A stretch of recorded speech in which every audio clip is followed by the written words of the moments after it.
Hello everyone, मेरे इस channel पे आपका वेलकम है।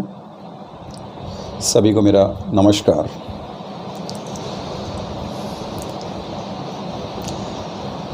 जैसा कि मैंने फर्स्ट वीडियो में डिस्कस किया था कि मैं फ़िज़िक्स और मेरा जो फ़िज़िक्स को लेके एक्सपीरियंस है उसको मैं यहाँ पे शेयर करूँगा इन ए डिफरेंट वे। तो सोचा इसी पर भी मैं एक वीडियो बनाऊं लॉ ऑफ इनर्शिया पे, जड़त्व का नियम। 8-9 क्लास में हम इसको पढ़ना स्टार्ट कर देते हैं। What is law of inertia? जड़त्व का नियम क्या है? देखिए, इस नियम के अनुसार जो वस्तुएं स्थिर अवस्था में हैं वो स्थिर अवस्था में रहना चाहती है, और जो वस्तुएं एक निश्चित दिशा में गति कर रही है वो उस दिशा में ही निश्चित वेग से लगातार गति करते रहना चाहती है। कब तक? जब तक कि उस पर कोई बाह्य बल आरोपित नहीं किया जाए। ये लॉ ऑफ इनर्शिया है। वस्तु की गति में, यानी उसका जो वेग है, उसमें परिवर्तन तभी संभव है जब उस पर बाह्य बल लगाया जाए। यानी वस्तु का स्वभाव क्या है? यहाँ पर आपको ये समझना है कि जो वस्तु है वो अपनी एक ही परिस्थिति में रहना चाहती है, परिवर्तन उसे पसंद नहीं है।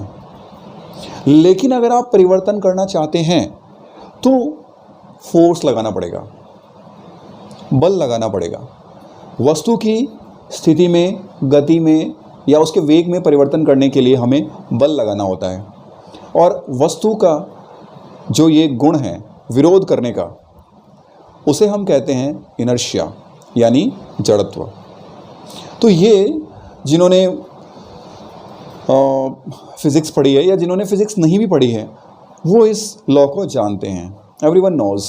इसके एग्जांपल्स भी आपने देखे हैं कि अगर आप किसी कार में बैठे हैं और वो एकदम से चले तो हमारा बॉडी का जो ऊपर का पार्ट है वो पीछे की ओर धक्का महसूस करता है। क्यों?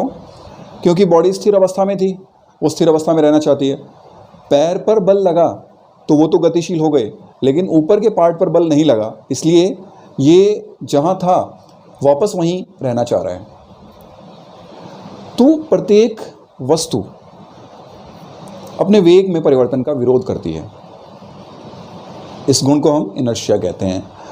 लेकिन अब मैं इसको लाइफ में अप्लाई करना चाहता हूँ। लाइफ में इसकी जो एप्लीकेशन है वो ऑलमोस्ट सभी जानते हैं, बट मैं इसको थोड़ा सा और क्लियर करना चाहता हूँ कि यहाँ हम फिज़िक्स को अप्लाई करके उसको देखें। जैसे हम फैमिली में देखें, पेरेंट्स हमें समझाते हैं कि ऐसा नहीं करना चाहिए, ऐसा करना चाहिए। या आप देखें कोई भी मोटिवेशन हमें चाहिए लाइफ में कुछ करने के लिए, तो हम फीडबैक्स लेते हैं या फिर बुक्स रीड करते हैं, वीडियोस देखते हैं मोटिवेशन के, मोटिवेट होने के लिए। क्यों देखते हैं? टीचर्स भी हमें क्लास में क्या कहते हैं कि ऐसे नहीं, ऐसे करना चाहिए। एवरी टाइम दे मोटिवेट अस, वो हमें मोटिवेट करते हैं। क्यों? आखिर क्यों? ह्यूमन बीइंग्स को इतनी ट्रेनिंग की आवश्यकता क्यों है? Because inertia. कोई भी अपनी स्थिति में परिवर्तन नहीं करना चाहता या स्थिति में परिवर्तन का विरोध करता है। कौन पढ़ना चाहता है? कोई नहीं। लेकिन अगर आप पढ़ना चाहते हैं या फिर मान लीजिए आप जिम जाकर बॉडी बनाना चाहते हैं, अच्छे एक स्पोर्ट्स पर्सन बनना चाहते हैं, लाइफ में आप एक अच्छी जॉब प्राप्त करना चाहते हैं या लाइफ में कुछ भी डिफरेंट करना चाहते हैं, तो या सफल होना चाहते हैं, अगर हम एक वर्ड में अगर कहें, अगर हम सक्सेस होना चाहते हैं तो हमें हार्ड वर्क करना पड़ता है, अपने आप को चेंज करना पड़ता है। और चेंज करने के लिए आपको किसकी आवश्यकता होगी? फोर्स की, एक्सटर्नल फोर्स की। अब वो एक्सटर्नल फोर्स एक ऑटो सजेशन भी हो सकता है, इंटरनल मोटिवेशन भी एक तरह से एक्सटर्नल फोर्स है। आप अपने आप को एनालिसिस कर रहे हो, अपने आप को देख रहे हो कि मैं बहुत आलसी हो गया हूँ, अब मुझे थोड़ा चेंज करना चाहिए। फिर आप एक मंत्र लेकर अपने आप को मोटिवेट करते हैं और आप जागते हैं, अलर्ट होते हैं और उस डायरेक्शन में वर्क करते हैं। जैसे किसी को जल्दी उठकर एक्सरसाइज करनी है, योगा करना है, प्राणायाम करना है या और फिज़िकल एक्टिविटी करनी है, तो क्या करना होगा उसे? पहले माइंड सेट करना होगा उसे। अपने आप को अलग देखते हुए उसे ऑब्जर्व करना पड़ेगा कि मेरी स्थिति क्या है और मैं क्या चेंज करना चाहता हूँ। तो यहाँ लाइफ में सक्सेस का जो मंत्र है, ब्रेक द इनर्शिया या to fight with inertia, to fight with your own inertia. अगर आप ये सीख लेते हैं, हम सब अगर इनर्शिया से फाइट करना सीख लेते हैं तो हम सक्सेसफुल हो सकते हैं।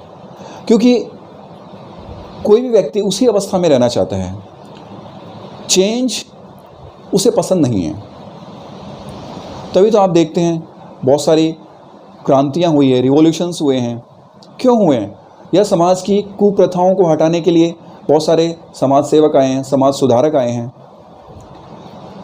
वो खुद जागे और लोगों को जागने के लिए मोटिवेट किया और उनका इनर्शिया ब्रेक किया।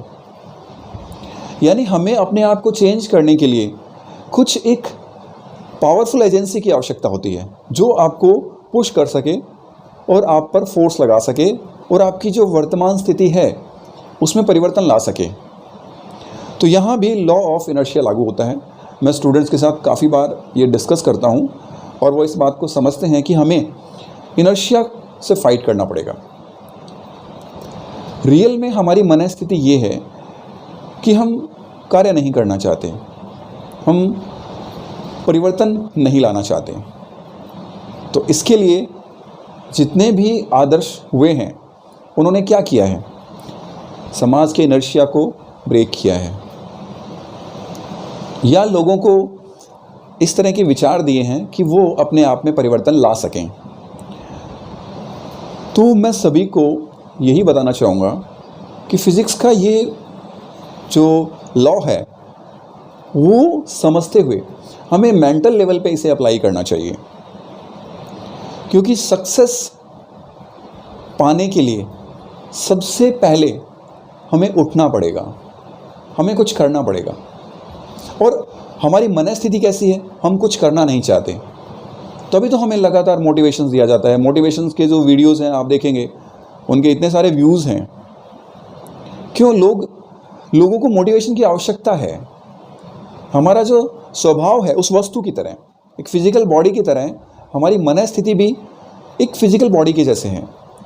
उसका जो इनर्शिया है उससे हमें फाइट करना पड़ता है, उठना पड़ेगा। उठो, जागो और तब तक मत रुको जब तक कि लक्ष्य प्राप्त नहीं हो जाए। स्वामी विवेकानंद जी का ये कोट क्यों कहा गया है? उठो, जागो और तब तक मत रुको जब तक कि लक्ष्य प्राप्त नहीं हो जाए। ये एक तरह से इनर्शिया को ब्रेक करने के लिए है। आपका जो इनर्शिया है उससे फाइट करने के लिए एक मोटिवेशन कोट है। तो इसे हमें समझना चाहिए और लाइफ में इसे अप्लाई करना चाहिए। तो जो जिस प्रोपोर्शन में अपने इनर्शिया से फाइट कर लेता है वो उतना ही आगे बढ़ता है। क्योंकि हमारी वास्तविक जो गति है अधोगति है। हम स्वतः ही अगर चलें तो हम नीचे गिरेंगे। क्योंकि अगर हम स्वाभाविक रूप से चलते चले जाएं तो हमारा मन डोमिनेट हो जाता है। मन के ऊपर हमें एक वॉच रखना पड़ता है। अगर हम अपने मन को समझें, अपने आप को समझें, तो आप देखेंगे आपका मन आड़े आ जाता है। कुछ भी काम करने लगते हैं, आलस्य आने लगता है और मन का एक पक्ष आपको ये कहता है ये करने की क्या आवश्यकता है, जैसा है वैसे ही रहें। तो यहाँ पर हमारा मन एक बाधक तत्व के रूप में सामने आता है और हमें कुछ करने से रोकता है। लेकिन ये एक लड़ाई है, फाइट है। आप इनर्शिया से जितना फाइट कर लेंगे आप उतना ही सक्सेसफुल पर्सन बन सकेंगे। और मैं यहाँ पर सजेस्ट करना चाहूँगा, अदर एजेंसीज़ की बजाय हमें ऑटो सजेशंस पे ज़्यादा फोकस करना चाहिए। फर्स्ट आप एनालाइज करें, क्या तो आप बनना चाहते हैं, क्या आप एग्जिस्टिंग सिचुएशन क्या है आपकी, उसे समझें और फिर अपने आप में क्या चेंजेस आवश्यक हैं बनने के लिए, उसे आप एनालिसिस करते हुए अपने अंदर इनपुट्स दें। तो मैं यही कहना चाहूँगा कि human life is all about fighting with your inertia. तो मैंने इसको अपनी लाइफ में अप्लाई करते हुए देखा है। और हम अगर देखें सक्सेसफुल पर्सन्स को उन्होंने वर्क किया है, कर्म किए हैं, हार्ड वर्क किया है, खुद से उन्होंने टैकल किया है। जैसे हम कहते हैं कि हमारा जो सॉफ्ट कॉर्नर है उससे हमें बाहर निकलना, यानी हमारा जो कॉर्नर है, कंफर्टेबल जोन है, हमारा जो कंफर्टेबल जोन है जिसे हम कंफर्टेबल जोन कहते हैं, उसमें रहना चाहते हैं हम, और लेकिन चेंज करने के लिए कंफर्टेबल जोन से बाहर आना पड़ता है, और बाहर आने के लिए आपको उठना पड़ेगा। तभी तो स्वामी विवेकानंद जी ने ये बात कही है, उठने और जागने की। ये लागू किसके लिए है? जो कुछ पाना चाहते हैं। ये कंडीशन है, इसेंशियल कंडीशन है ह्यूमन लाइफ के लिए। इसके बिना सक्सेस नहीं मिल सकती है। तो मैं आपको यही कहना चाहूँगा कि आप ऑटो सजेशंस यानी खुद को सजेस्ट करें, खुद का डीपली एनालिसिस करें कि मैं हूँ क्या, मेरी प्रॉब्लम्स क्या है, उनसे आप फाइट करें। होपफुली ये इंटरकनेक्शन आपको अच्छा लगा होगा। डेफिनेटली इसमें कुछ अच्छी बात है और ह्यूमन लाइफ को अपलिफ्ट करने वाली इसमें बातें मैंने कही है। तो ये मेरा एक पर्सनल एक्सपीरियंस है। आप भी अपने इनर्शिया से फाइट करें और लाइफ में एक सक्सेसफुल पर्सन बने। होपफुली ये वीडियो आपको पसंद आया। Thank you.